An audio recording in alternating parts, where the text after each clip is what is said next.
Welcome to the Codcast. I'm Bruce Moll from Commonwealth Magazine. I ride the MBTA's Red Line frequently, and last week I got a bit of a surprise. Most days, the Red Line is pretty empty. It's easy for passengers to spread out and socially distance. But on this particular train, at that particular time, the car I was riding in was crowded. It wasn't crowded by pre-COVID T standards, when it was not unusual to be packed in like sardines, but it was crowded by today's standards. People were sitting with one seat separating them, and many people were standing in the middle of the car, in front of the sitting passengers. The passengers were wearing masks and being respectful of one another, but it still felt a bit odd. I wasn't sure if riding the car at that time was a good idea. As the state's economy continues to reopen and people start moving around more and more, these are the type of questions people will be asking themselves. Is it safe to ride the T? How close should I be standing or sitting next to other passengers? Let's start the conversation with Will Malloy of Dorchester. Will, were you a frequent T rider before the pandemic and sort of what's your status now? Yeah, I took the T every day for work. So I took it from the JFK stop to North Quincy. So I would do that twice a day. And then on the weekends, I would use it to go into the city sometimes. So I was a fairly frequent rider. And how about after the pandemic hit us? I haven't taken it since probably April. I used it occasionally to go to friends' houses when, like the amount of Ubers, when there were no Ubers in the city. But now Uber and Lyft is kind of back up, so I haven't used it very often. And why is that? It just hasn't really been a convenient way to get around. It's not because I feel unsafe on the T. Like I said, I haven't rode the T since April, and at that point, there was really no one on it. So I didn't even really think it would be unsafe to take the T right now. Well, so if you were to, if you don't think it's unsafe, is it primarily because you're not going to work every day that you're not using it, or when you're out just going around town, it's not as convenient? You feel that way? I guess I'm trying to get at, are you concerned at all about the T as, people return to it in some numbers? I definitely would go back. Would use the T more if I were to be required to go to work every day. That is like how I got to work before, and that's how I would get to work again. I don't have a car right now. I'm not taking it because I just find there's more convenient ways to get around the city, like Blue Bike or an Uber, or just driving with a friend.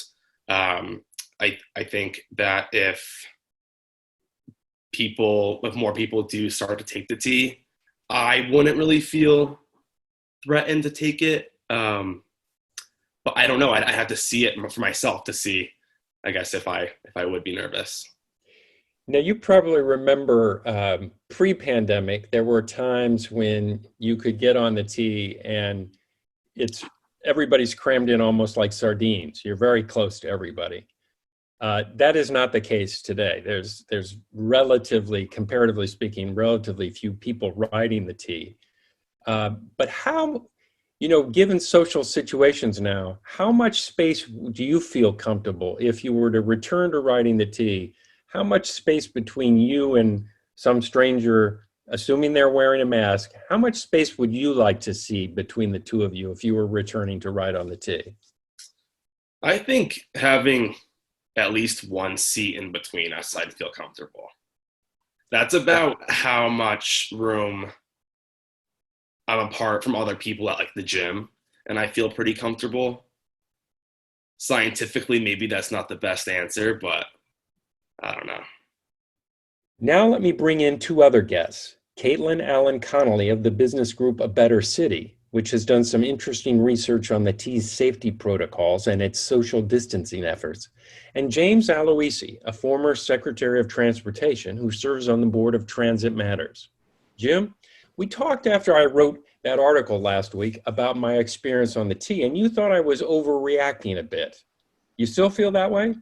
Yeah, it was a mild overreaction, Bruce. But I thought that your article might have given people an impression that they should be fearful of a situation that I don't think is any more or less risky than any of the other activities that people do normally all the time. So, if you're going grocery shopping at Stop and Shop or Market Basket or Shaw's or wherever it is, Whole Foods, and you're spending a half hour, 45 minutes, or even longer shopping for food every now and then, that's no more or less risky than, being on the red line for 3 stops. As long as the circumstances are as you described, right? So you described a circumstance where everyone was wearing a mask, and that's exactly the circumstance that you would like to see. You described a circumstance where there was, in your term, more crowding than you had been used to, but in fact, there seemed to be reasonable distance between and among people.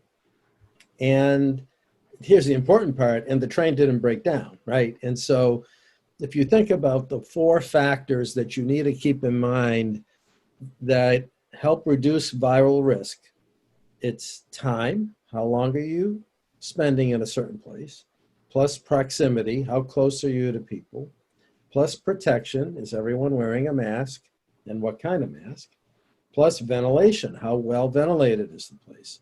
So if you look at those 4 factors, it struck me that, in fact, your experience was pretty good, keeping in mind that in the time in which we're living, as soon as you leave the house, you are at some risk. There is no such thing as leaving your home to a zero risk environment in the middle of a pandemic, whether that's grocery shopping, whether that's jogging, whether that's walking down the street to get a newspaper, whether people don't do that anymore. I guess it's all online.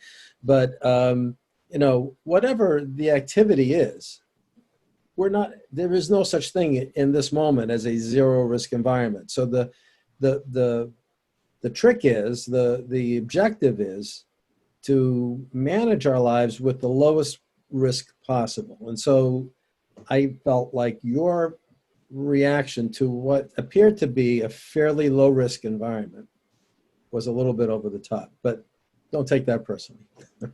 Caitlin, what's your reaction? I think, I think the Secretary Aloisi and I agree on some points and disagree on some others. I agree. People shouldn't be afraid of public transportation. The MBTA is really emerging as a leader in terms of what they're doing with respect to mitigating the impacts of COVID-19, in particular with respect to disinfection and cleaning. They are also have a crowding app that they put in place to help riders identify, whether or not the buses at least are going to be crowded. I think, as the Secretary mentioned, there are several different factors that influence whether or not your risk is elevated or not in terms of transmission. He mentioned crowding, sort of the number of people. He mentioned ventilation, trip duration, and sort of the use of PPP. So I would say I would add a few others to that. I would say obviously your age and health of the rider are important, as well as the type of station. So if you're on the red line and you're getting on an indoor station, you have a slightly elevated risk. But I agree with the Secretary that everybody needs to come to the MBTA and to public transit with a mask, with hand sanitizer. And the question for me as to whether or not, was this an anomaly or not, the MBTA is running rapid transit service right now, they say, on a regular service. Whether or not that's regular service at a peak time or not, I think is a question that we need to ask in terms of whether or not the system is actually starting to get to capacity, and as to whether or not there's enough public outreach and community outreach to riders to actually inform them. I know the T has on their website and on LinkedIn and other things makes reference to, if you feel like the vehicle is crowded, feel free to go on to into another train. So if the vehicles are starting to get crowded, I think perhaps it might be a time for there to be some ambassadors or more ambassadors are in the station, making sure that people have an understanding of what the crowding standards are, which, as you rightly mentioned, are different. We went from, on the red line today, train is considered crowded at 66 people in a vehicle, as before it was roughly 166, so roughly 40% of the peak load now. So getting that information out to riders, I think will be important. I would say it's riding public transportation if you're on it for 3 stations, relatively, in this day and time, not so dangerous, but the average commuting time for people in this area is around 29 minutes. And in transit dependent or low income communities, those commutes can actually be up to an hour. So when you have people who are on the transit system for a longer period of time, it's really then again where we have the need to make sure that people have masks available to them, that the T is providing them if they don't have them, and creating as much distance as we possibly can in the system. I think there's also a fundamental difference between subway and bus. And, the big issue that I'm concerned about on subway is if the subway car that you're riding on breaks down. Because if the car breaks down, it's probably the case that the ventilation system stops working, and that's a problem. Now, I don't know of any incident where that's happened in the recent past, but we know before COVID, breakdowns were unfortunately commonplace. That's an issue that I can't resolve in my head. And so the importance of good ventilation, both air exchange, which means fresh air coming in, and air filtration, which, viral particles being captured by a really good HEPA or better than HEPA filtration system, is really crucial. That's crucial whether you're on a bus or a train, but it's easier to manage in the context of a bus. Bus windows usually open. If the bus breaks down, you can get out.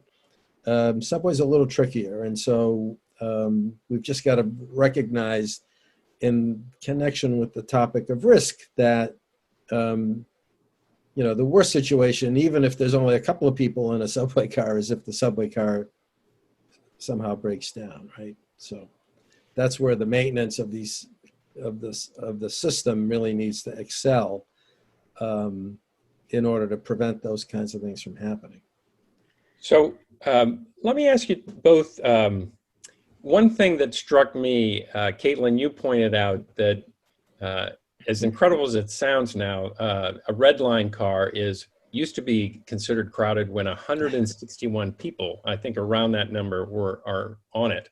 And now, under the T's new crowding standards, it's considered crowded at 66 people.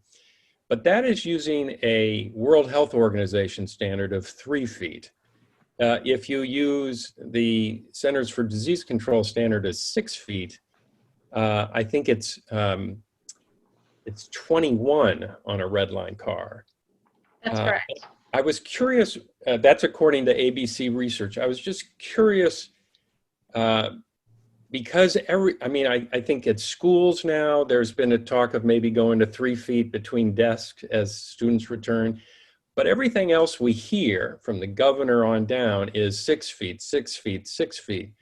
How concerned should I be, or other writers, about suddenly that space is being condensed to 3 from 6? Caitlin? So I think if you look at the best practices across the world, many systems have adopted the 3 feet as opposed to 6 feet. There are some transit agencies like the Chicago CTA that has 6 feet as their distance. There's also others that just suggest it. So, I have asked myself that question as well. I think if people also follow the right protocol in public transportation, where and in the use of just 3 feet, where they have their masks on, where they have, again, their hand sanitizer, where people are not eating or drinking or talking, I think that the relative risk obviously is lower. I think 6 feet is, the difference between 21 and 60 is quite a large number. And I believe that there's evidence recently to show that the amount of distance really varies depending on what you're doing. And so I think that there is a trend towards thinking that the 3 feet on the public transportation is acceptable. I think one thing that would help the MBTA become even more of a leader, if you will, on this front. There are many other transit agencies that have put in decals and markers on the vehicles and in stations. And I think I applaud the MBTA for their crowding app. I applaud them for the outreach that they have been doing. I also believe that they need to do more and reach out to communities in different languages and using different media outlets to make sure that the people who are using the system today understand that, but also putting in the decals in the stations and the markers will be a visual reminder to people to spread out and to distance and to create that space for people, I think will be helpful as we move forward and as more people return to the workplace, and also continuing that conversation with the business community around when are people coming back and how can we stagger those hours to create, again, more distance. Jim, just asking from your general knowledge, what do you think people are thinking today? I remember when we were in the height of the surge in April and May, that there was a sort of feeling like the tea was icky. I don't want to go in there, and they didn't want to touch anything. Now that's sort of eased off a little bit as we've learned more about the coronavirus, and it's sticking to surfaces and what have you. But what do you think right now? What is your sense of the general public about, is the tea safe or not? Do you think most people think it is, or most people are uncertain? I don't know the answer to that. I suspect that people have been concerned about public transportation simply because of its prior reputation.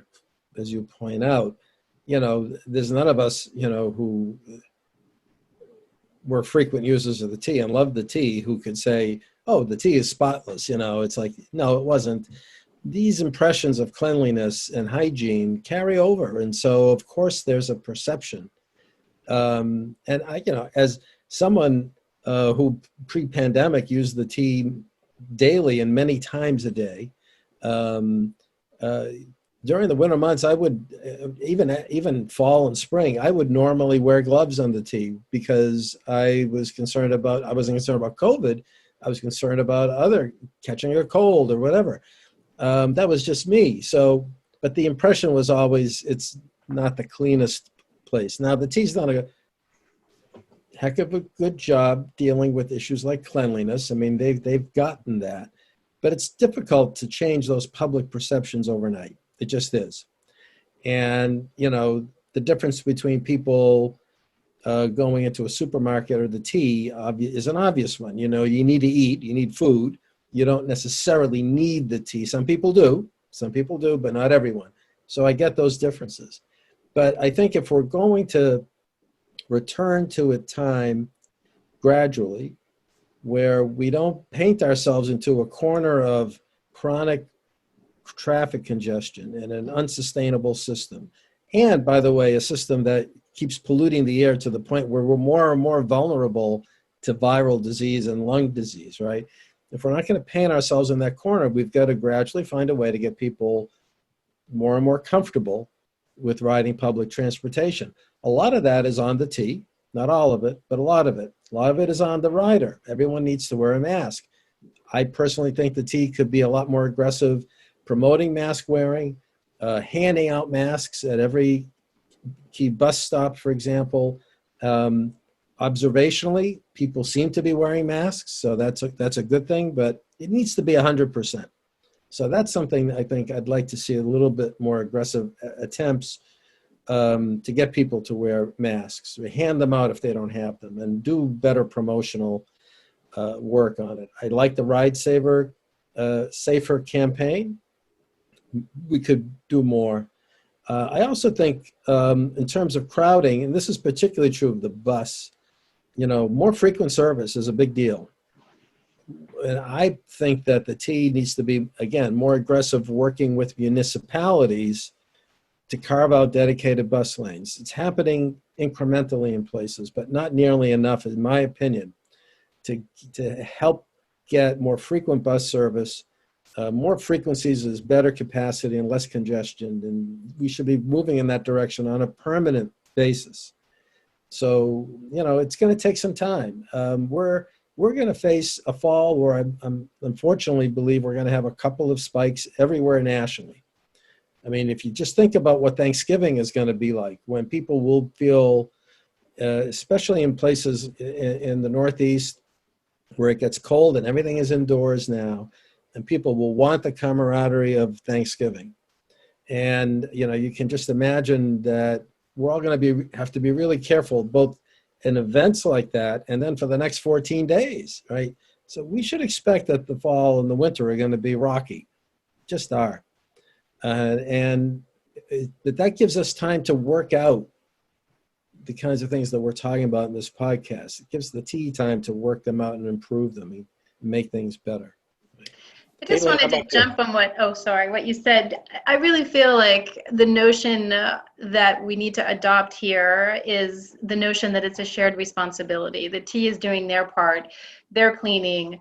They're making the system as safe as possible. They're trying to be agile. They are, in some ways doing the best they can. And again, my research shows that they are continuing to become, more and more of a leader on this front. But the rider also has a shared responsibility to learn how to use the crowding app, to wear a mask, to do the things that they need to do to also share in this responsibility.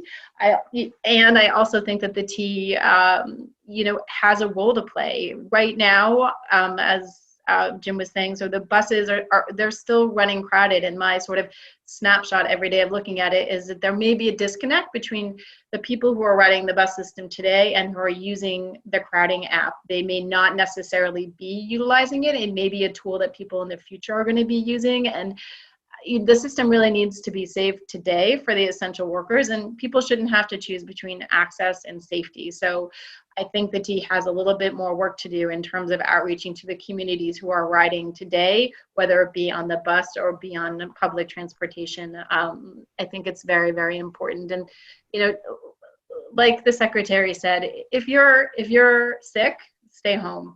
When you get, everybody sort of has to sort of self-check and do their part so that people can have access to public transportation. I know I'm reliant on public transportation, and I want to do my part to make sure that when I get on there, I'm making it safe for me, but also for the riders who are around me. And I think it's incredibly important, that notion of shared responsibility. So one last very quick question and answer for the two of you. How often are you both riding the T today? Are you back to normal, or do you use it just occasionally? Caitlin, why don't you said you're a user of the T. I have a very good boss and organization, and we've been teleworking. So I have not had to use public transportation. I take the commuter rail. But when we do go back, that will be the mode that I have to use. And so I have been fortunate, I guess, in a way, to not have to get on public transit. But I would get on the commuter rail today if I needed to, and I would do so with confidence. Jim? Yeah, Bruce, I don't use the T much these days. I've had sort of some personal health issues, not COVID related, that have sort of compelled me to be a little bit more careful about where I go and what I do. And so I haven't. But I can honestly say, God, do I miss it. Gosh, do I miss it. And, I know some people think, oh, that, boy, Aloisi's wacky. He misses the T every day. But, it was part of my life, and it will be part of my life again. And I miss it a great deal. And I'm looking forward to the time when I personally can return to it and maybe even participate in a marketing program for the T to show that this is the way to go, because it is, our future depends on it. And we've got to figure out how to use the next period of time to improve and get things right, and to support the T in what it does, and to encourage the T and the cities and towns to work with the T to push the envelope on more frequency, dedicated bus lanes, the kinds of things that should be happening that would encourage people to be more confident when they get on a bus, for example.